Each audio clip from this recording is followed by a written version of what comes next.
Y No, entonces ahora le damos la palabra al químico farmacéutico Camilo Bentancur, que nos hable de la industrialización del cannabis unos minutos, para así después cerrar nuevamente con Rodrigo Saldías y hablar un poquito más del negocio del cannabis.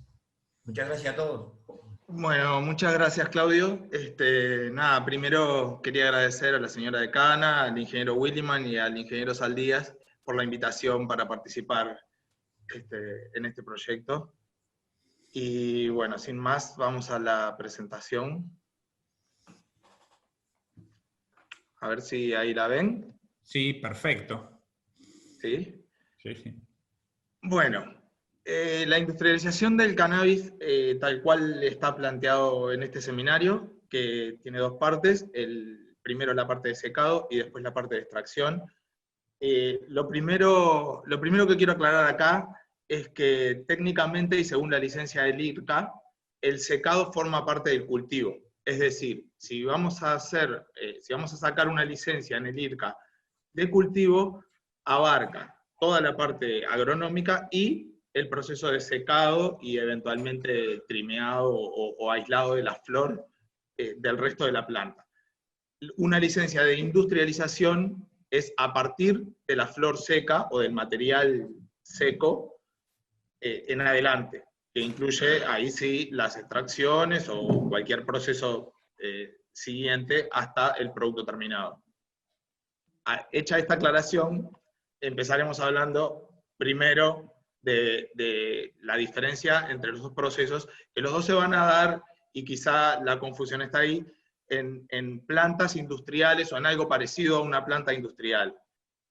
El proceso de secado, que es un poco más que el secado propiamente dicho, abarca desde la cosecha hasta el producto final, que va a ser o una flor o una molienda, pero material vegetal seco y envasado.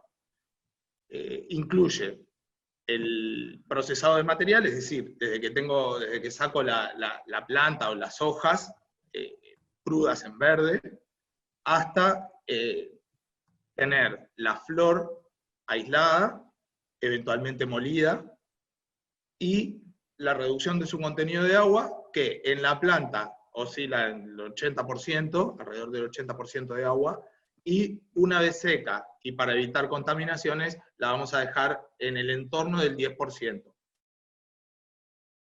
Después, por otro lado, vamos a tener la extracción, que ya implicaría la obtención de un aceite rico en principios activos, y eventualmente se puede ir un paso más allá y la aislación de los dos principales principios activos por separado.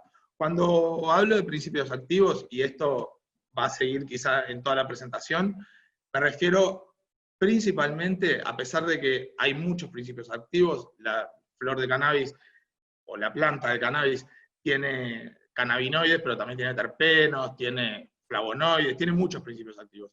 Pero para esta presentación y para este tema particular, en realidad voy a hablar solamente de los cannabinoides. Cuando me refiero a principios activos, me refiero a los cannabinoides, que son los que realmente tienen interés en lo que es la industria del cannabis medicinal. Bien, como un concepto previo, bueno, decir que los principales principios activos están concentrados en la planta de cannabis, en los tricomas, que son como pelos glandulares que están en la flor de las plantas hembra. Por eso todas las presentaciones apuntan a obtener una flor de buena calidad y no en toda la planta para cannabis medicinal, ¿no? Para cannabis industrial ya entran en juego otras partes de la planta. Bien, en el proceso de secado, el objetivo primario va a ser obtener las flores secas. ¿Cuáles son los puntos importantes a tener en cuenta? Que no tenga, obviamente que en el proceso de secado no se degraden los principios activos. Y después, bueno, según el producto que se desee comercializar finalmente, puede ser la flor físicamente lo más entera posible y lo más perfecta posible, o trituradas o molidas en lo que se le llama biomasa, que también puede tener un valor, y ahí va a entrar en juego el consumidor final, o sea, el cliente de nuestro proceso o de nuestro proyecto. Y bueno, como un objetivo secundario, si el primer objetivo son las flores, sería guardar o mantener en buenas condiciones las pequeñas hojas y adyacencias de la flor, que también pueden tener algunos tricomas y que pueden ser de interés al momento de comercializarlo para una extracción. En el secado, ¿por qué?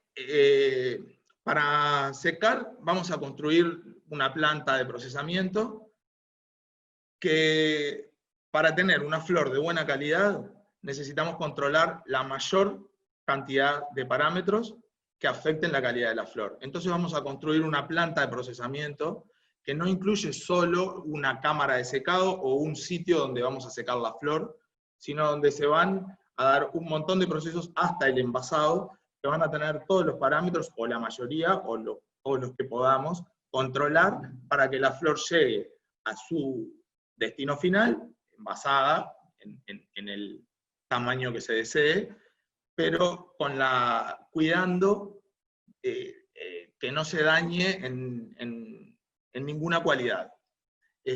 Para esto, ¿por qué tener en cuenta esto? Porque el valor de la flor en el mercado es significativamente superior si fue producida con certificación de buenas prácticas agrícolas, que eventualmente pueden llegar hasta el secado, y si la planta procesadora o la planta de secado tiene certificación GMP del Ministerio de Salud Pública o de la entidad que reclame el cliente.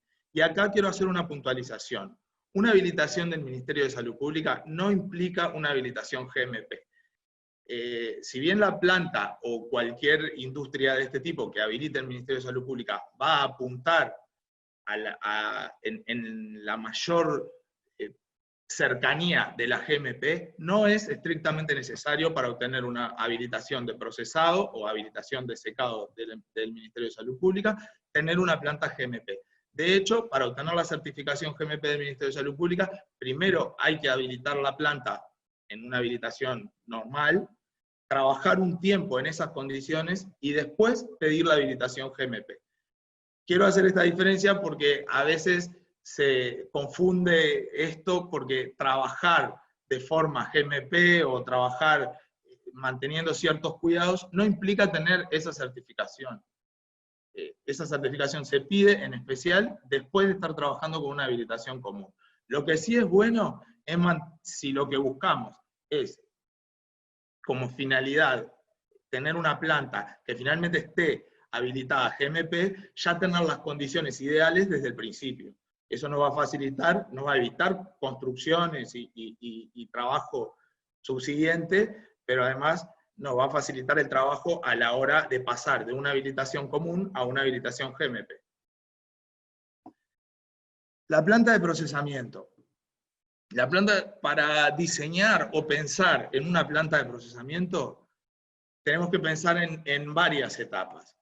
Primero tenemos que definir cuáles son las etapas y los procesos que vamos a llevar a cabo dentro de la planta. Si vamos a cortar la flor, si vamos a molerla, si se va a separar totalmente del resto de la planta, o se van a dejar las adyacencias, las flores las hojas más chiquitas que están alrededor de la flor, si se van a dejar. Entonces, primero tenemos que definir cuáles son los procesos que vamos a hacer en la planta y definir una planta con las condiciones adecuadas a esos procesos. Lo segundo a tener en cuenta, por supuesto, es la escala de trabajo. No es lo mismo una planta para secar 100 kilos que una planta para secar 1 tonelada. Evidentemente todos los espacios van a ser en mayor cantidad y quizá pueda cambiar alguna estructura o alguna forma de trabajar de determinada manera. Por ejemplo, si vamos a hacer a una muy pequeña escala, la separación de la flor de las hojas se puede hacer manual, con una tijera. No hay ningún inconveniente en eso. Si vamos a trabajar a una escala enorme, ese trabajo puede ser un poco engorroso o necesitar demasiada mano de obra, y es más fácil con una máquina, con lo que lo que se llaman trimmers, que son unos equipos que pelan la flor, le sacan todas las adyacencias de manera mecánica. Dentro del pensar la planta, tenemos que tener en cuenta también las condiciones en cada área. ¿Por qué? Hay que cuidar la humedad, hay que cuidar la temperatura. También depende del tiempo que vaya a estar la flor o todas las partes de la planta dentro de la planta de procesamiento. Es recomendable que todas las áreas donde pasen tengan control de humedad y temperatura, para que no se pegoteen los tricomas, para que no la resina que va alargando la flor, con la temperatura se desprende y va dejando todo, va dificultando las condiciones de trabajo. Después, para hacer un trabajo eficiente, tenemos que tener una definición de lote y una determinación de un tamaño de lote. Eso que hace que podamos segregar claramente dónde empezó nuestro lote, dónde terminó, qué cantidad de flores tiene, o cantidad en peso, ¿verdad? Y cómo le vamos a dar tratamiento a eso, dónde empieza y dónde termina el proceso de ese lote. Y después, bueno, para eso también es importante diseñar y mantener un sistema de trazabilidad. ¿Para qué? Para saber, en caso de tener cualquier problema o cualquier contratiempo, saber hasta dónde llegó nuestro lote y poder seguir exactamente cuáles fueron las condiciones de trabajo durante todo el proceso, desde que se cosechó hasta que se envasó. Bueno, las etapas del secado como planta industrial, o del procesado más bien, es la preparación del material vegetal. Aquí es como un inicio del proceso, donde se separa el tallo, las hojas más grandes de la flor y las pequeñas hojas que están alrededor. Esto generalmente es un trabajo que se puede hacer manual, o hay unos equipos que le sacan el tallo de una manera mecánica, pero también va a depender de la escala y del objetivo nuestro de producción. Después una cámara de secado, donde van a estar dadas las condiciones de acuerdo a la planificación que hicimos y al tamaño de la planta y al tamaño del lote, y de qué es lo que queremos cuidar. Hay cámaras de secado que tienen que ver con temperaturas, que se puede controlar la temperatura, más alta, más baja, seca más rápido o menos rápido, pero también puede tener que ver con la mantención de sustancias aromáticas, de terpenos, que pueden perderse si subimos un poco la temperatura. Los cannabinoides es difícil que se degraden, salvo que subamos mucho la temperatura, porque ya se empiezan a degradar a temperaturas cercanas a los 100 grados. Después, el trimeado, que es separar la flor de cualquier otro material vegetal que esté alrededor de la flor. Esto se puede dar o no se puede dar. Quizás depende del comprador, del producto final, de lo que nosotros tengamos como objetivo para nuestro producto final. Una eventual molienda, si el producto final que queremos es lo que se le llama biomasa, que bueno, en ese caso se muelen las flores, después de estar secas evidentemente, para obtener no es un polvillo, pero similar, que evidentemente ocupa menos lugar, tanto para almacenar como al momento de procesar. Quizá al momento de procesarlo para el aceite sea lo mismo tener la flor entera que tenerlo molida. Es más, seguramente se prefiera molida. Y después, bueno, un envasado, ya sea de la flor o de la biomasa, que bueno, ahí vamos a tener que definir unas condiciones de envasado, mecánicas o manuales o como sea, de manera de que nos asegure mantener las condiciones de la flor, que sea un envase que no permita el pasaje de humedad, que sea que mantenga el producto en las mejores condiciones posibles, porque no sabemos cuánto tiempo va a estar almacenado. O sea, normalmente no envasamos y vendemos al otro día, especialmente si se va a exportar. Entonces es importante que mantenga las condiciones hasta el día que salga de la empresa. Es importante acá, que yo lo marqué, la etapa 2 y 3, ¿qué va primero y por qué? Bueno, también tiene que ver en cómo vayamos a comercializar nuestro producto. Un secado previo al trimeado implica que secamos la flor con las pequeñas hojas que están alrededor y después se trimea para separarlas.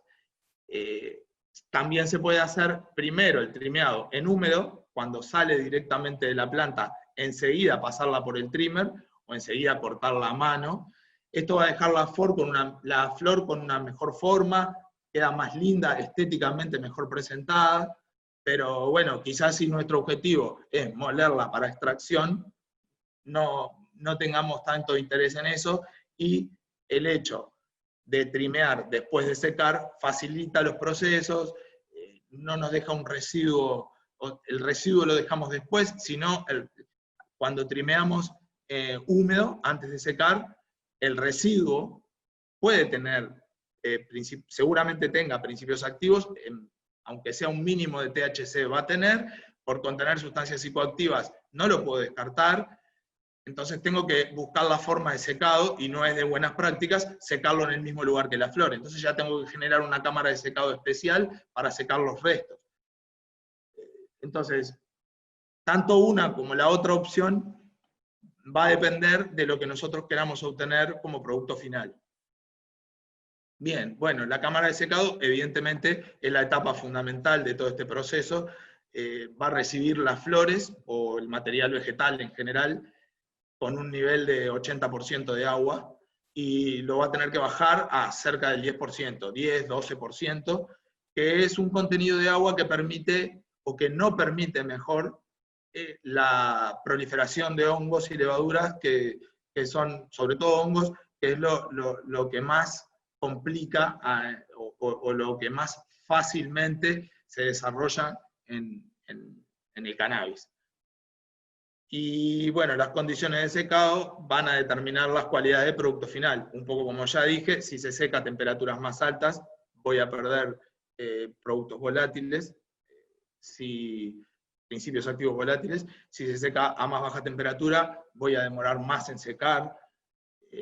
Depende del uso también. Quizás en Suiza, si es un cannabis recreativo, o si es como en Suiza, que en Suiza se vende el cáñamo para usar, para fumar como cannabis recreativo, se busca mantener las condiciones organolépticas, y ahí el proceso de curado va de la mano con un secado más lento, que mejora las condiciones organolépticas, pero bueno, tenemos que tener una cámara o más cámaras de secado, o una cámara de secado más grande para procesar la misma cantidad de flores, que si lo hacemos a más temperatura, quizás a vacío también, o con algo de vacío, que se seca mucho más rápido. Bueno, después de tener el producto final, es importante tener un análisis de producto final, que nos va a dar las características químicas del producto, la cuantificación de productos de principios activos. Eso va a ser un requisito del Ministerio de Salud Pública también, porque de alguna manera es lo que demuestra si nuestro producto es cáñamo o no es cáñamo. Más allá de lo que nosotros sembramos, o la semilla, o la variedad de la planta, bueno, al momento del análisis de la flor, ese es nuestro producto, y esas son las cantidades tanto de CBD como de THC que vamos a tener. El contenido de humedad, que también es importante medirlo, porque envasar una flor con un alto contenido de humedad puede generar que proliferen los microorganismos dentro del envase, y que cuando el cliente lo vaya a abrir no esté en las condiciones en las cuales nosotros pretendimos venderlo. Los análisis microbiológicos nos van a determinar cuál es la base de microorganismos que tenemos una vez que tenemos el producto que nosotros consideramos producto final. Y otros, bueno, los análisis también dependen de nuestro cliente. Quizás el cliente nos puede pedir aflatoxinas o contenido de metales pesados. Es decir, me parece que la humedad, el análisis químico y el contenido microbiológico son básicos. De ahí en más, cuantos más análisis hagamos, más caracterizado vamos a tener el producto, y en condiciones de una definición más clara para nuestro cliente. Bueno, una vez finalizado el proceso de secado, vamos a una segunda etapa. El proceso de extracción ya es una licencia diferente del IRCA, se va a realizar en una planta también, pero va a ser una planta farmacéutica, va a ser un laboratorio farmacéutico, porque lo que se va a obtener en este caso va a ser un medicamento o un precursor de un medicamento, entonces va a ser de consumo directo, humano. Por lo tanto, vamos a tener que construir un laboratorio. Los objetivos de este proceso va a ser la separación de un aceite rico en principios activos, particularmente en los cannabinoides, la separación de las flores o de la flor molida, de todo material sólido, y una primera purificación, porque depende del método, vamos a tener, durante el primer proceso de extracción, seguramente se extraigan los principios activos y también sustancias que no nos interesan. Y después, bueno, un objetivo eventual, que eso va a depender también de cuál quiera ser nuestro producto final, es la separación o la purificación de los principios activos.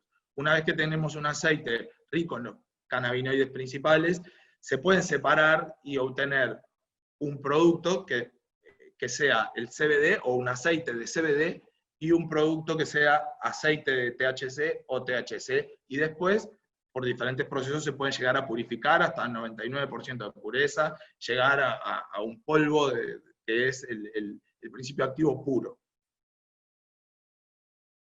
Bueno, la extracción, como les estaba explicando, va a ser en un laboratorio farmacéutico.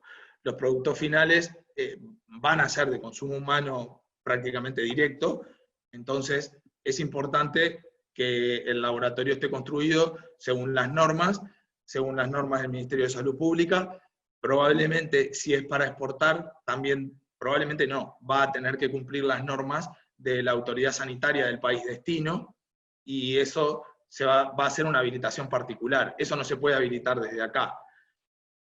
Las condiciones edilicias, funcionarias, de las áreas, todas las condiciones son las de un laboratorio farmacéutico. Se va a pedir una habilitación de una planta farmacéutica al Ministerio de Salud Pública, y va a tener que cumplir con todas las condiciones.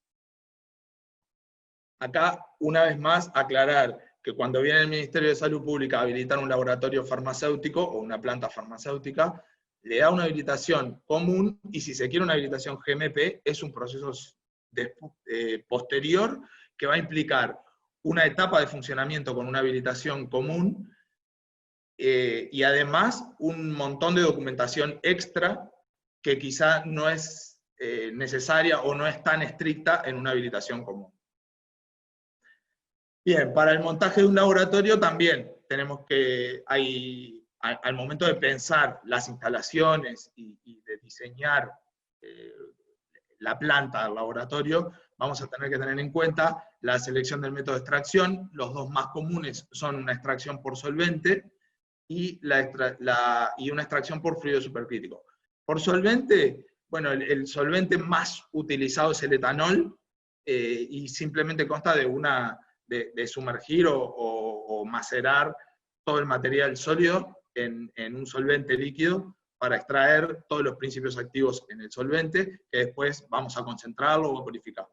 El fluido supercrítico es una condición de los fluidos, particularmente de los gases, que se someten a un nivel de presión y de temperatura tales que la densidad de partículas del fluido es muy cercana a la de un líquido, pero por otro lado se comporta en muchos otros aspectos como un gas. Entonces tiene un alto poder de penetración, y que se la da las cualidades similares a un gas, pero tiene un alto poder de solubilidad más similar a la de un líquido. También hay que pensar en una escala de trabajo, de la misma manera que una planta de secado, diseñar las áreas y los espacios de acuerdo a lo que nosotros queremos hacer y y al volumen de trabajo que vamos a tener. Y bueno, y una definición de lote, en cuanto a la definición de lote y al diseño y mantención de la trazabilidad, es similar al proceso de secado. La definición de lote vamos a tener que un lote de extracto o de aceite va a incluir una cierta cantidad, o sea, se va a procesar una cierta cantidad de material vegetal que va a dar como resultado un X volumen de aceite, y eso no se puede cambiar, o sea, todo eso tiene que estar documentado y va a ser siempre igual. Si tenemos algún problema y tenemos una pérdida y nos da menor cantidad, menor rendimiento ese lote, no podemos agregar más material para aumentar el volumen del producto final. Un lote tiene que estar definido desde el inicio, desde la materia prima que usa hasta el producto final. Bueno, las etapas, y acá voy a hablar un poco a grandes rasgos, pueden tener un montón de matices, pero a grandes rasgos las etapas son comunes tanto por un método o por el otro, y incluyen una extracción, una winterización, una filtración, una concentración y después el envasado. Vamos a hablar ahora de cada una por separado para explicar un poco qué incluye cada uno. Y bueno, eventualmente, como decía hoy, si yo obtengo... Tiene que ser rápido, Camilo. ¿Cómo? Tiene que ser rápido, Camilo. Sí, perdón. Bueno, que una eventual purificación y concentración de los principios activos si los quiero separar.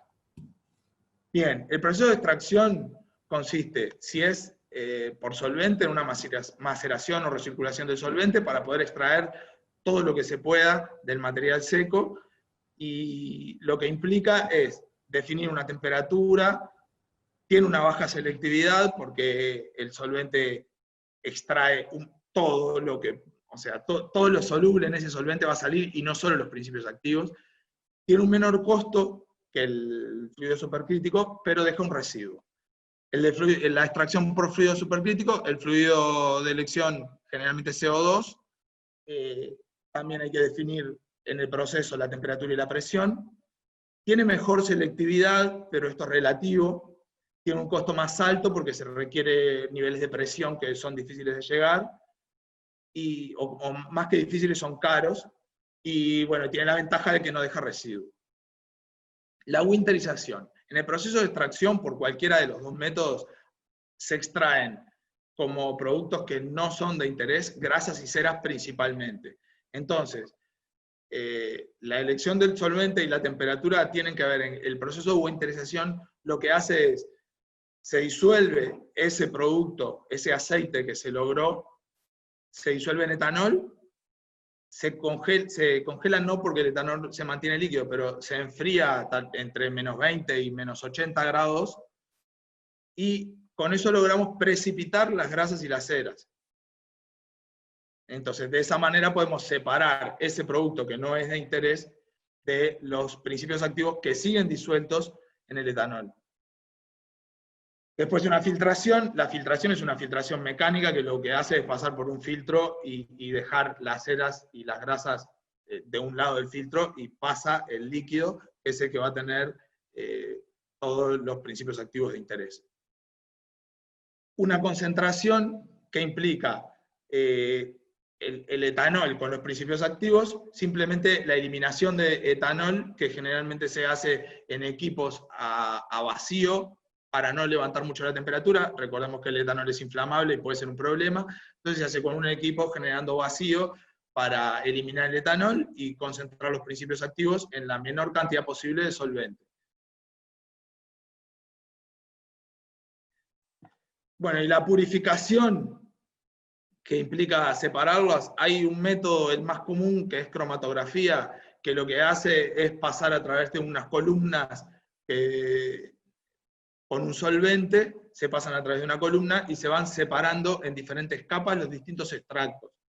Hay que desarrollar una técnica, implican equipos especiales, pero de esa manera se pueden, por la diferencia de afinidad de cada principio activo, con la columna, que es sólida, y con el solvente, que es líquido, van separando los diferentes principios activos en diferentes fracciones a la salida de esa columna. Y de esa manera podemos separar los principios activos de interés y obtener fracciones de líquidos con los distintos principios, con uno solo o con más de uno, pero separar los que a nosotros nos interesan. Son procesos, estos sí son procesos de alta selectividad, pero también dejan un residuo que a veces no es muy pequeño. Y después una concentración que, bueno, es el mismo proceso que el anterior, simplemente vamos a tener diferentes fracciones del solvente, con cada una con su principio activo, también se concentran con un método similar a temperatura, con baja presión.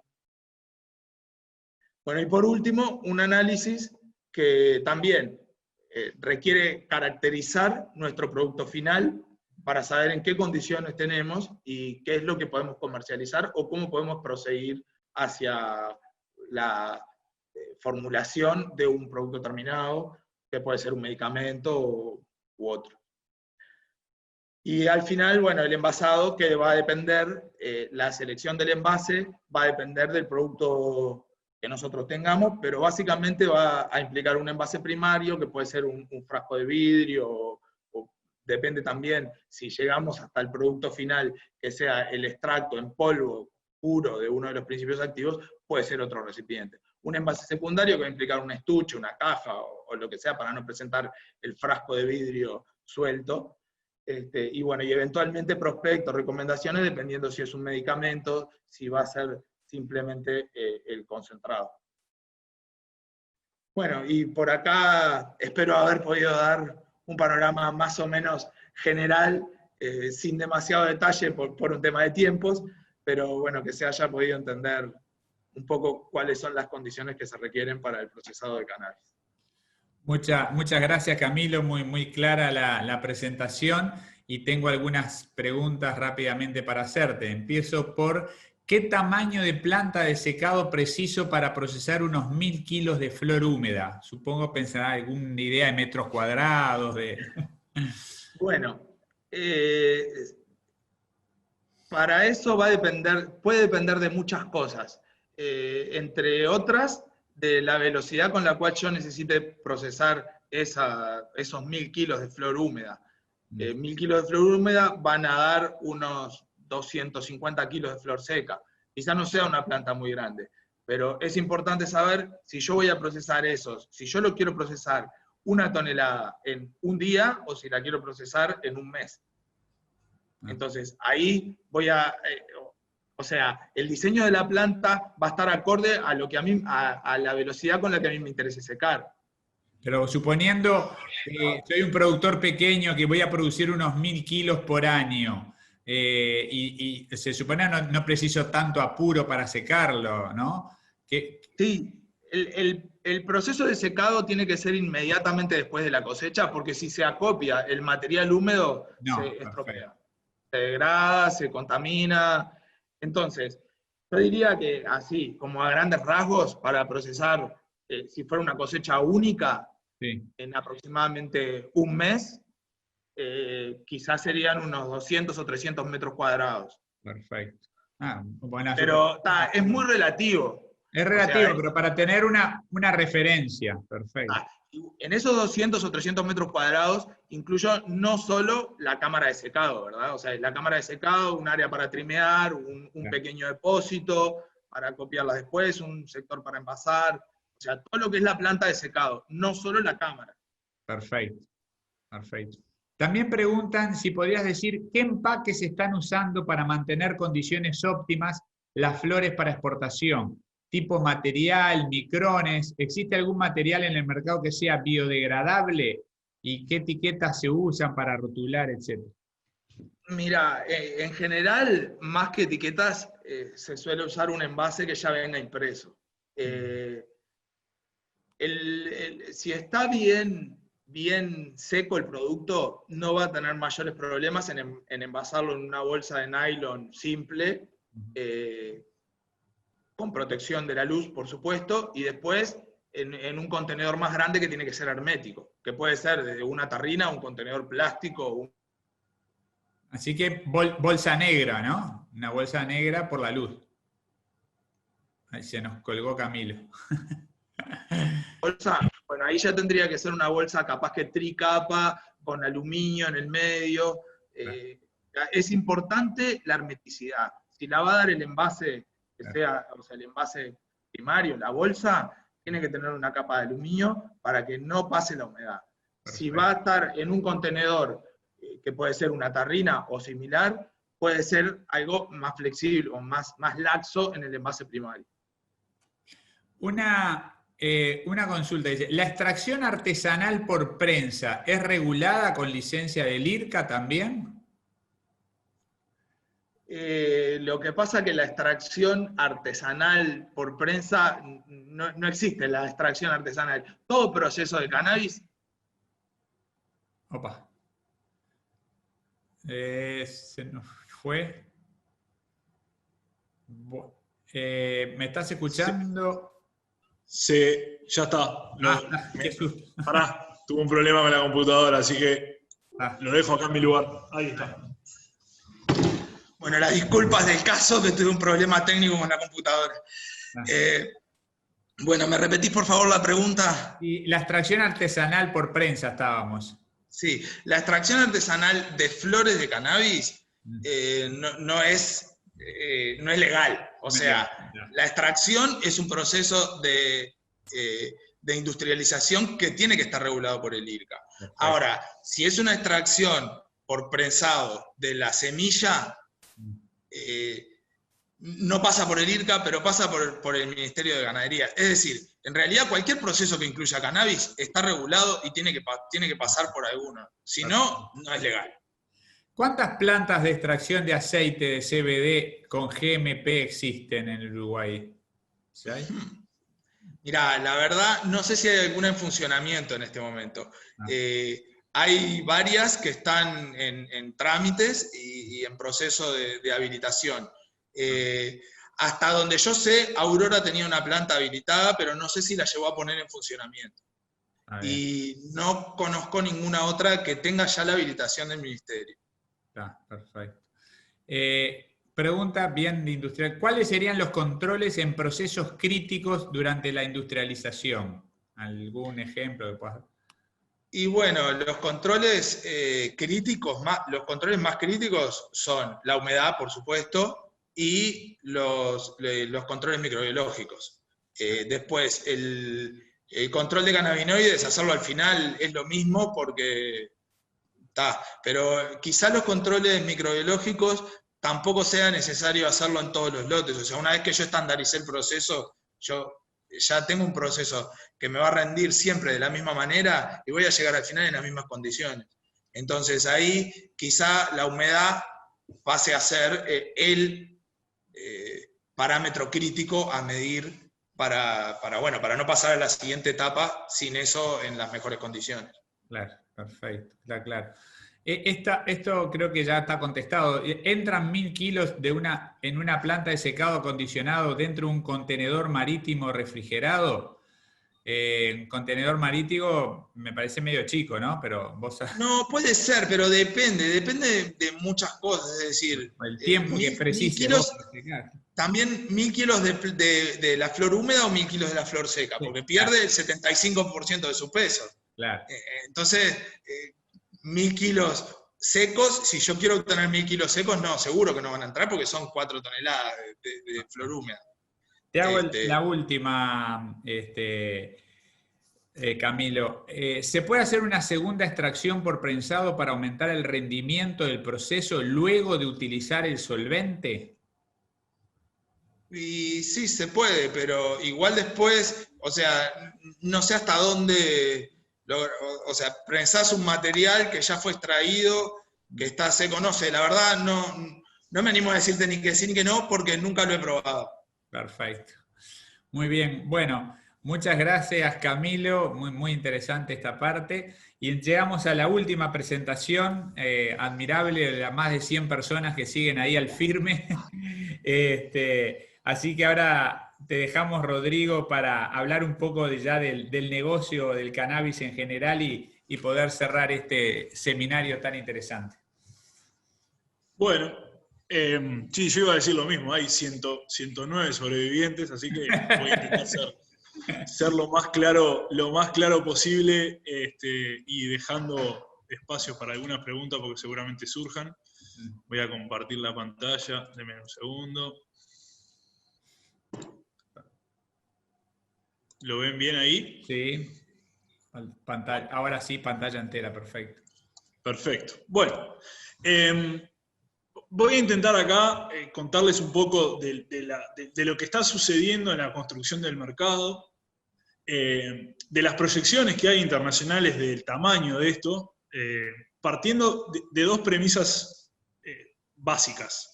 La primera, estamos ante un mercado en construcción, es decir, tenemos las primeras experiencias de exportaciones en Uruguay, los primeros negocios, los primeros precios, los primeros mercados. Es decir, es bastante complicado llegar a algo promedio consistente, porque tenemos un N muy pequeño, y después el mercado, digamos, la situación de hoy es producto de este mercado mundial, o de la situación en la que estamos. ¿Hasta dónde va a cambiar? ¿Cómo va a cambiar? Es bastante difícil de prever. Y como siempre, siguiendo algún profesor de facultad, si yo supiera cuánto va a valer en 3 años, claramente hoy estaría apostando todo a eso, y es un poco difícil de prever. Entonces, con esas dos premisas centrales, contarles un poco qué dicen los que están haciendo proyecciones, los que están evaluando esto.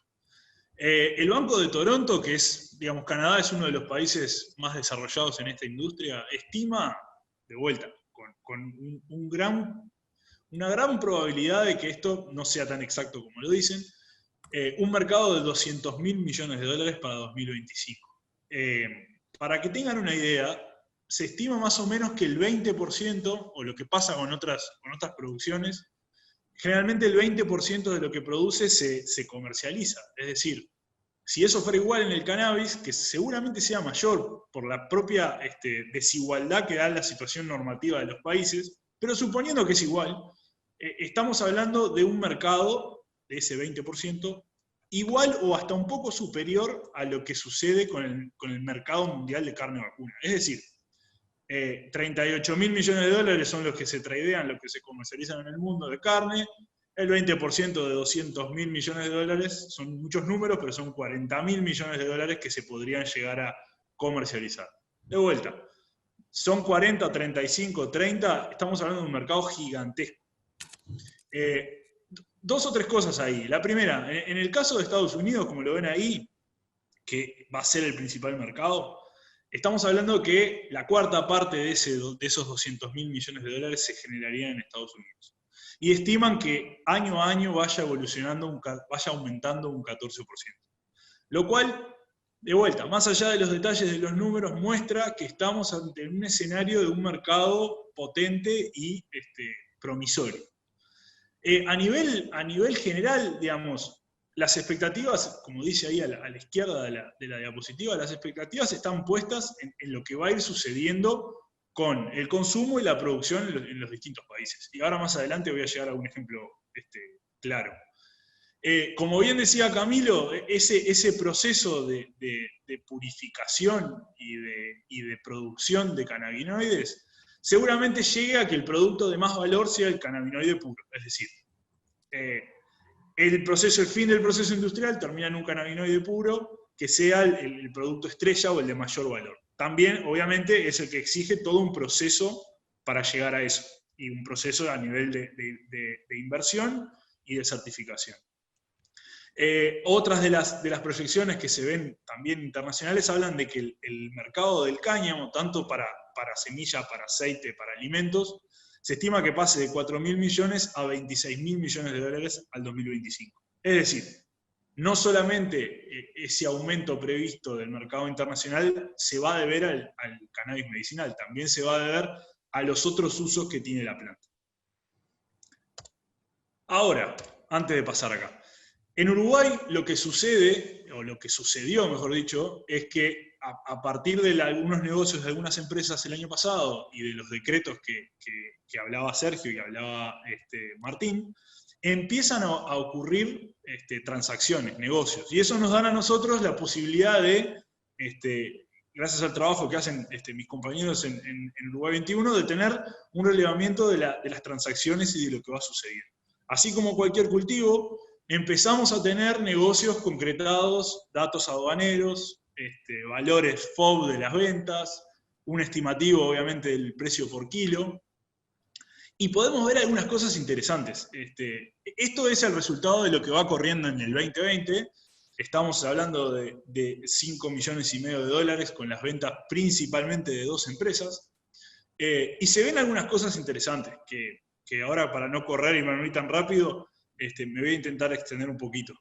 Sergio ya lo abrió, lo habló, pero profundizándolo un poco.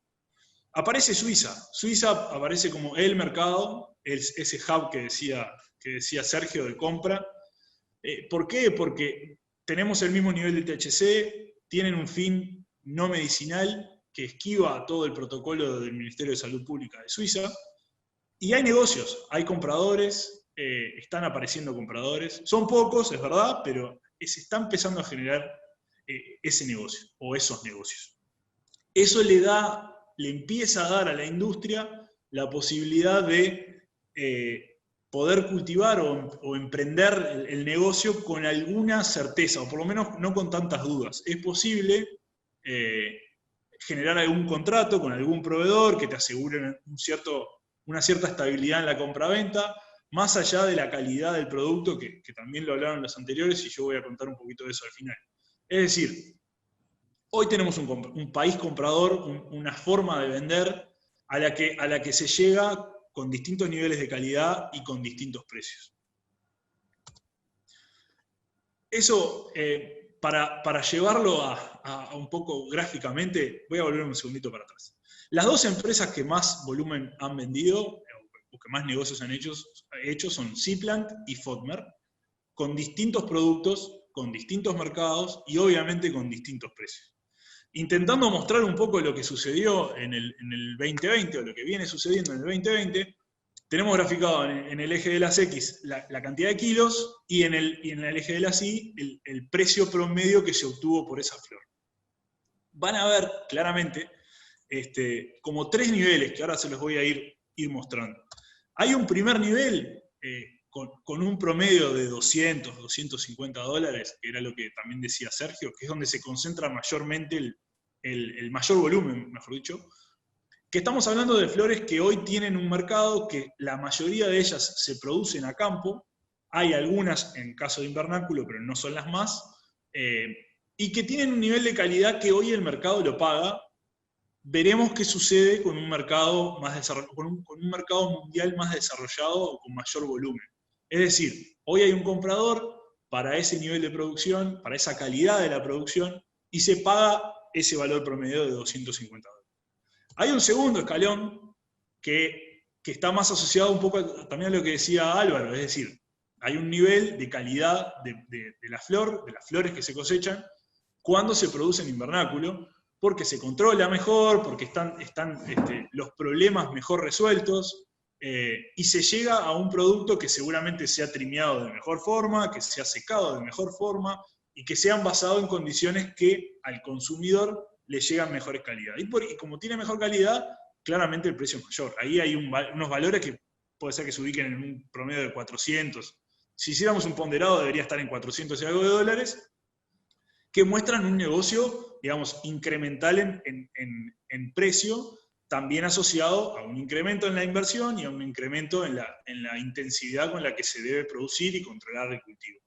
Y después, un tercer escalón, y bastante muy separado, es los precios a los que llega Fodmer hoy, con un sistema de producción extremadamente tecnificado, con flores de alto contenido de THC que tienen otro precio en el mercado internacional, con otro nivel de inversión. Basta con pasar, alguno que pase por la zona franca de Nueva Helvecia y mire, va a haber un montón de invernáculos y no vas a ver mucho cómo crecieron ahí. Bueno, crecieron por esta empresa y con este objetivo, básicamente, vender flores de alto contenido de THC y intentando llegar al mayor nivel de certificación posible de la calidad de esas flores, el precio, lo ven ahí, 2.000 y pico de dólares o 2.000 y algo, en promedio de las exportaciones de ese año.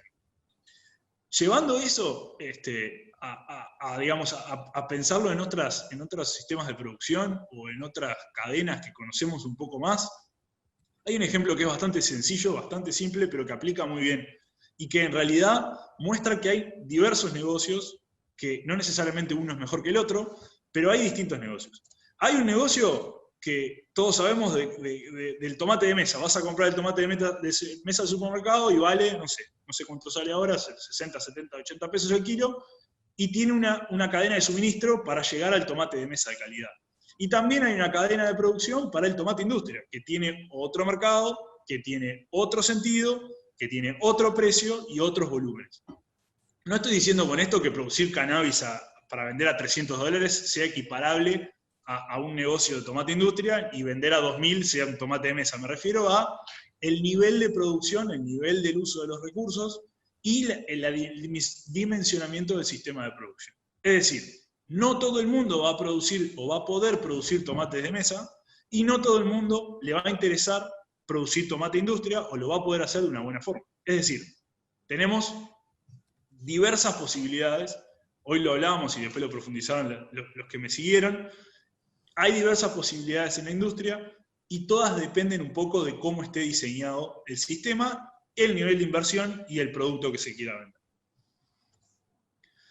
¿Qué pasa a nivel regional? ¿O dónde aparecen algunas cosas interesantes a tomar en cuenta?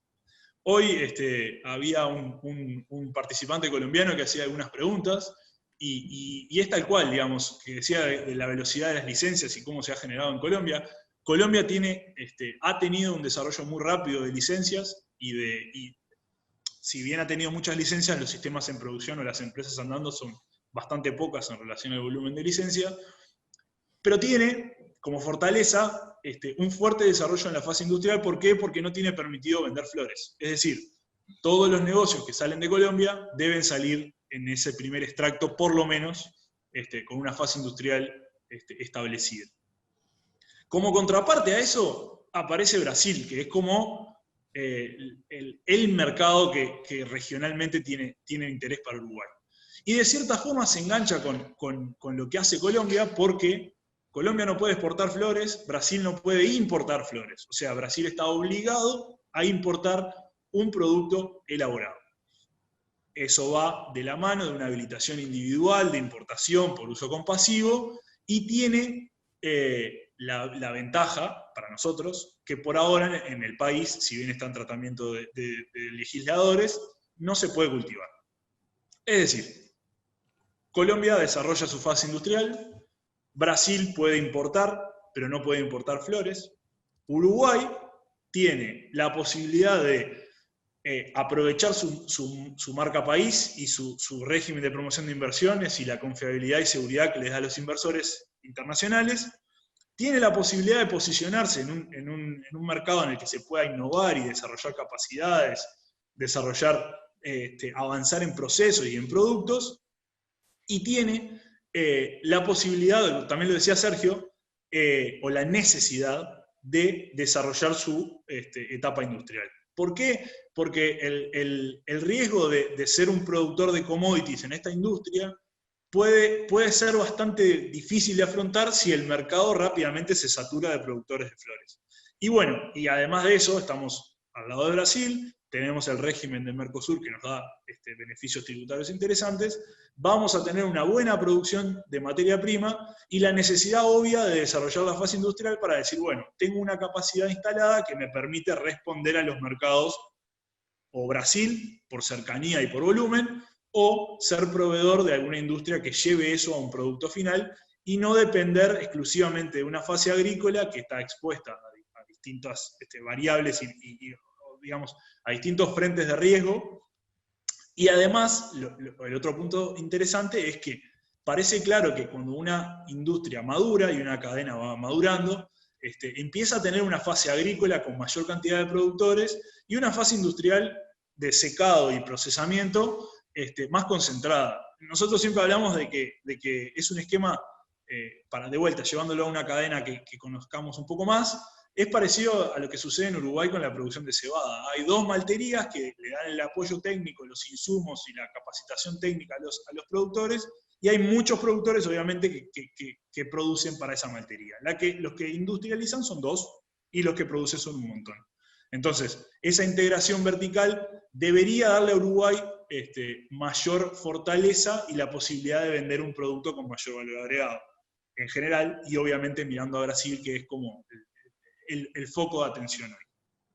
¿Qué sucede en Paraguay y en Perú? En Paraguay, en realidad, lo que pasó es que la producción de cáñamo se liberó y pasa a ser una posibilidad de todos los productores, sobre todo pensando en productores pequeños. Entonces, es difícil que a ese nivel se logre llegar a producir algo muy, muy cargado de tecnología y de valor agregado, pero es un competidor que a medida que vaya avanzando va a poder competirnos o hacernos, digamos, un poco de fuerza a nosotros. Y en el caso de Perú, lo que parece interesante es que están empezando a moverse con un desarrollo normativo bastante interesante, y hay un avance, o están trabajando un avance importante en el tema del desarrollo médico y los usos médicos del cannabis. Entonces, hay actores interesantes, hay algunos que podrían ser socios, otros que podrían ser competidores, y alguno, principalmente Brasil, que podría ser el comprador a tomar en cuenta. Un tema no menor, y que alguna pregunta hubo hoy y que surge siempre, es ¿qué pasa con las cuentas bancarias y la apertura de cuentas para que las empresas puedan operar? La situación está casi que incambiada desde cuando arrancamos a evaluar y a recibir empresas. Es decir, como los bancos tienen obligatoriamente que asociarse o engancharse con la banca de Estados Unidos, todas las cuentas que tengan algo relacionado al cannabis en Uruguay son imposibles de abrir. Hay algunas posibilidades. Las empresas hoy operan o con cuentas internacionales o con cuentas personales, que no es un camino viable a mediano plazo, uno por costo y otro porque el banco claramente se va a dar cuenta de que estás trabajando con una cuenta personal para un negocio, pero hay alguna esperanza. O sea, de vuelta, y difícil de prever, difícil de saber cuándo va a ser, pero hay alguna esperanza. Las esperanzas están puestas en, primero, Estados Unidos y su Farm Bill, que es como la Biblia de la agricultura, del Departamento de Agricultura de Estados Unidos, incluyó el cáñamo. Es decir, si soy pragmático, pasa a ser un cultivo más, por lo menos el cáñamo. Y está lo que dice ahí el Safe Banking Act, que básicamente es un tema que se está tratando hoy en legisladores, no sé si son diputados, senadores o los dos, en Estados Unidos, para intentar regular y sacarle, digamos, el castigo, entre comillas, que tienen las instituciones financieras que dan apoyo a la industria del cannabis. Básicamente porque la industria del cannabis debería ser reflejo, o las instituciones financieras que dan apoyo al negocio del cannabis deberían darse cuenta que el negocio del cannabis está regulado y controlado y tiene normativa fuerte, entonces todo el proceso debería en algún momento abrirse. Hoy está incambiado y no hay, yo no podría decir cuándo va a ser, no hay demasiadas buenas noticias. Dependemos obviamente de Estados Unidos. Hay algún negocio con bancos que no están en Estados Unidos, hay un negocio con banco en Canadá, pero por ahora a nivel uruguayo es bastante poco lo que se ha avanzado. A nivel, digamos, para contarles un poco, muchas de estas cosas ya las hemos hablado, pero creo que son centrales dejarlas como mensaje. No sé cómo estamos de tiempo. Bien. Claudio. Estamos bien. Lo último que te queda, ¿no? Sí, hay algunas cosas acá interesantes y bueno, por eso desarrollarlas no correr tanto. Como les decía, Brasil hoy es el mercado, por lo menos es el mercado que están mirando las empresas que vienen pensando en integrarse para llegar a un producto final procesado, o a lo que yo espero y a lo que estábamos hablando hace un tiempo en estas charlas, digamos, las primeras charlas, que haya la posibilidad de que la fase industrial pueda estar tercerizada, es decir, que venga una empresa que solamente dé servicio de procesamiento y que las empresas que produzcan flores tengan opciones para secar, para procesar, para hacer una extracción a fazón, parecido a lo que sucede con la industria frigorífica, con los frigoríficos que se contratan para eso, o que esa fase industrial tenga la posibilidad de salir a comprar en el mercado uruguayo materia prima de calidad, o materia prima de la que precise y la que quiera procesar para vender. A nivel de otros mercados, un poco lo que hablábamos con el tomate industria y el tomate de mesa. Hoy hay un mercado que paga ese promedio de 200 y algo de dólares para una flor cosechada mayormente o producida mayormente a campo. ¿Existe ese mercado está. ¿Hasta cuándo va a estar de esa forma? No lo sé. Entonces, si el mercado apunta o si los compradores la compran, valga la redundancia, para consumo directo, como bien decía Camilo, las características organolépticas de esa flor son las que van a determinar el valor y las que van a determinar en función de, en definitiva, la que van a determinar si hay negocio o no hay negocio. Ahí, digamos, hay dos puntos centrales. Uno, el porcentaje de THC, que yo les decía hoy. Si hay un mercado de consumo de CBD directo, de flores con CBD, el porcentaje de THC debe ir acorde al mercado consumidor. Ahí hay una apuesta y creo que las propias empresas que hoy están trabajando con genética propia y algunas otras que están mirando genética internacional, creo que hay un foco, o me parece que hay un foco interesante en llegar a producir algo que tenga el mayor nivel de CBD posible y un THC mínimo para poder entrar a los mercados. ¿Y qué sucede en eso? Es lo que dice el tercer punto, digamos. Lo que quiero vender es función de a quién se lo quiero vender y con qué fines. Entonces, va a determinar todo el destino y la forma de producir, va a determinar la inversión que se requiere atrás. Es decir, si estoy pensando en un mercado de altísimo valor, tanto de alto THC como de bajo THC, debo llegar a un nivel de certificación que me permita abastecer ese mercado. Más aún si estoy pensando ser un productor de materia prima para una industria farmacéutica. El nivel de buenas prácticas agrícolas que yo debo cumplir como productor es altísimo, y el nivel que debo cumplir como procesador también es altísimo, porque necesito certificarme en ese producto. Y no es lo mismo certificarse GMP Uruguay, como bien decía Camilo, que hacerlo para la Unión Europea, porque requiere otros protocolos, otros niveles de inversión, pero en definitiva estás armando el camino para poder llegar a los mercados de alto valor. Ahí también el cuarto punto habla lo mismo, digamos, eso que yo les estaba diciendo. Esos estrictos protocolos de certificación van de la mano de inversiones que van creciendo en la necesidad de dinero. También se lo dije antes, pero es importante reafirmarlo, tenemos la posibilidad de evitar ser un productor de commodity o de llevar el negocio del cannabis exclusivamente a una fase de commodity. Esa fase de commodity debería evitarse si logramos avanzar en todo lo que venimos hablando, digamos, avanzar en investigación, avanzar en manejo y avanzar en formas de producir acorde a lo que van a precisar los mercados. El otro mundo, el de los alimentos, la fibra, que también es importante y que tiene valor, las posibilidades de Uruguay, ahí dice qué tan reales. Para mí las posibilidades existen y son importantes.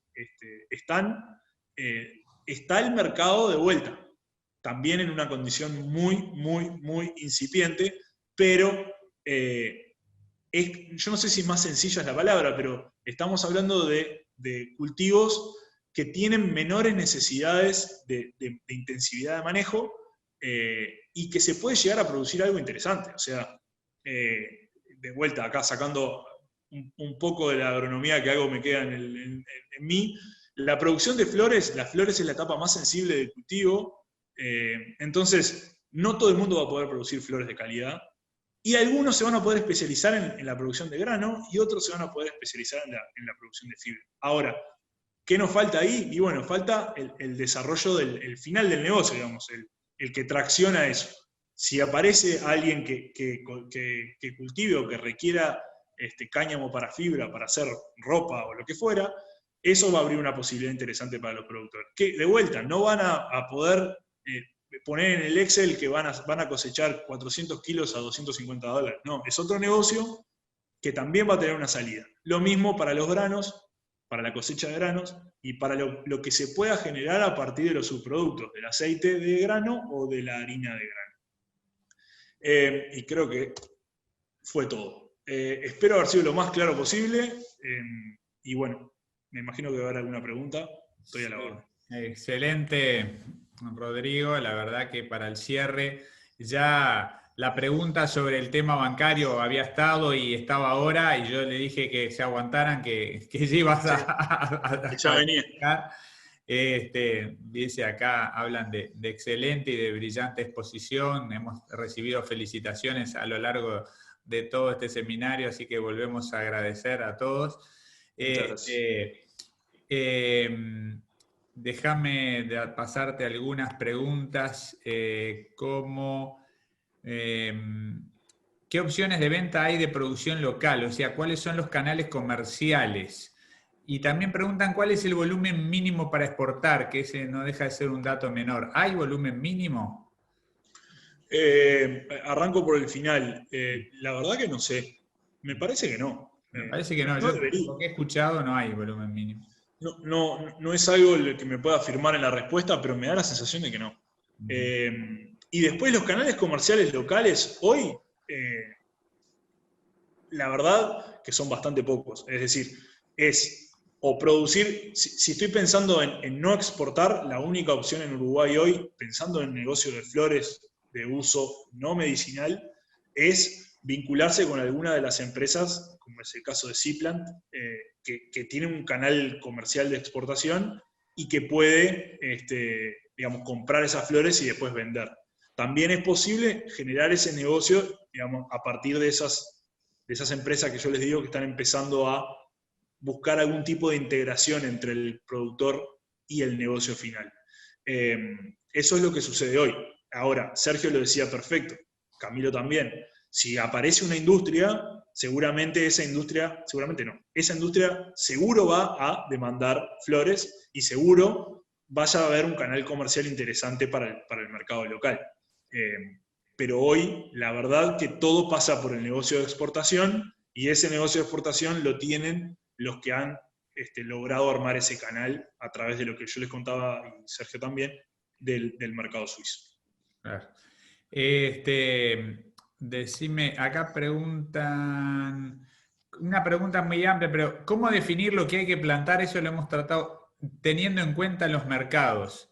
Bueno, no sé si lo que refiere, qué es lo que hay que plantar, si se refiere a qué combinación de THC, CBD o a qué tipo, pero evidentemente ya lo has dicho tú en varios momentos, hay que tener claro qué producto queremos generar y a qué mercado queremos acceder, para pedir la licencia para todo, ¿no? Sí, en realidad, capaz que si bien hay que pensar en el producto a la hora de definir el tipo de proyecto, no es solo el qué hago para vender, sino que es al revés, digamos. En función de lo que voy a vender es lo que tengo que hacer, y obviamente pedir esas habilitaciones. Digamos, va todo enganchado, por lo menos mientras el nivel que yo les decía, el nivel de integración vertical en Uruguay no sea tan fuerte. Ese modelo que yo hablaba de malterías o de producción de cebada para malteado, hay alguna empresa en Uruguay que está explorando eso. Es decir, como empresa yo tengo una licencia que la voy ampliando en función de mis granjas tercerizadas, y yo les doy la posibilidad de tener los insumos y el asesoramiento agronómico para llevar adelante ese cultivo. Existen esas opciones, son pocas. Yo me imagino que va a ser un modelo que, a medida que exista la posibilidad de un desarrollo industrial, tenga cada vez más posibilidades, porque de vuelta, va a haber buenos agricultores. Lo decía Álvaro hoy, hay productores hortifrutícolas, yo también se los decía al comienzo, con habilidades para la producción intensiva que se pueden convertir o reconvertir a producir cannabis para estas empresas. Y a nivel de producción a campo, de vuelta, ahí hoy todo pasa por el canal comercial que existe. Seguramente, a medida que vayan apareciendo otras opciones, las empresas deban ajustar un poco más los manejos y el objetivo de su producción a lo que quieran vender y a lo que el mercado le pueda comprar. Un ejemplo muy, muy básico: hay alguna industria de alimentos en Uruguay que un día se le ocurre hacer una granola o una barrita de cereal con grano, con harina de cannabis, o un suplemento alimenticio en base a grano de cannabis o harina de cannabis, y ahí de vuelta se va a abrir una opción interesante para una empresa que vaya al Ministerio de Ganadería, pida una licencia para producir cáñamo y saque, digamos, ponga arriba de la mesa toda su habilidad como agricultor y logre tener un producto medianamente no, un producto de buena calidad que pueda tener un mercado atractivo para ser vendido. De vuelta, no es $250 por 400 kilos por hectárea, no, va a ser un negocio en el que se van a producir, no sé, X kilos de grano, que obviamente se va a vender a un menor precio, pero es un negocio que gana en escala, digamos. No vas a plantar 1, 2, 3 hectáreas o un invernáculo de 1500 metros, sino que vas a plantar extensivamente para cosechar grano. Y ahí le contestás a Nelson Fontán, que dice, se puede pensar en la conveniencia del negocio al agrupamiento de pequeños productores. Si se dan este tipo de cosas, puede haber productores que se unan para vender, como el ejemplo de la maltería que tú... Totalmente. Y puede pasar dos cosas. Puede haber como un nivel de asociación en pequeños productores con experiencia intensiva. Entonces, ahí se puede pensar en actividades demandantes de mano de obra, pero que haya gente que sepa trabajarlo. Y también puede pasar algo más extensivo. Puede haber opciones de productores o grupos de productores que tengan la opción de asociarse para producir un cultivo más extensivo, tanto para grano como para fibra. También puede pasar para flores, pero me parece que a escala extensiva es poco probable que en el mediano plazo las empresas puedan a escala muy grande producir flores de calidad que el mercado demande y pague lo que hoy está pagando. Un poco también lo decía, cuando le preguntaban a Álvaro si había diferencia de calidad y dijo claramente sí, exacto, claramente sí. Pero bueno, esas son las opciones que hoy tenemos y que vamos viendo a medida que van avanzando algunas cosas. Bien. Bueno, lo que tenemos ahora son muchas felicitaciones, mucho interés por seguir informándose, abrazos desde Colombia, ya estamos llegando al final, así que te agradecemos, Rodrigo, tu presentación y todo el apoyo que nos has dado para organizar este seminario. Le agradezco a todos los expositores. Les comento que, bueno, que la Facultad de Ciencias Agrarias de la Universidad de la Empresa se ha interesado en este tema. Todas las cosas nuevas, todos los rubros nuevos, todo lo que esté relacionado con el agro, es necesario ir a las fuentes, adquirir los conocimientos. Creemos que se está abriendo un campo muy importante y el Consejo de la Facultad ha decidido trabajar en esta área, o sea, investigar, hacer docencia y hacer extensión. Este seminario es parte de la extensión. La investigación la vamos a desarrollar, ya se han hecho algunas tesis, algunos trabajos, vamos a desarrollar en el campo de la facultad un área con Álvaro Sánchez para experimentar y analizar distintos tipos de variedades, distintos tipos de horas de luz, distintos tipos de poda, es decir, hay mucho para investigar todavía, el resto recién empieza, entonces la facultad va a desarrollar una línea de investigación en este sentido, y por supuesto que este seminario es algo previo a las posibilidades de hacer cursos que estén relacionados con el negocio, que estén relacionados con la producción, en la producción a campo, en la producción en invernáculo, en la producción hidropónica. Vamos a ir conformando un equipo de trabajo, ya lo hemos logrado para este primer seminario y tenemos esa intención. Así que les quiero agradecer a todos la participación. Ha sido una larga jornada, pero creo que ha sido muy fructífera. Así que les agradezco nuevamente a todos los disertantes su participación, agradezco a todos los que han mantenido unidos por Zoom a este seminario y nos vemos próximamente entonces. Muchas gracias a todos.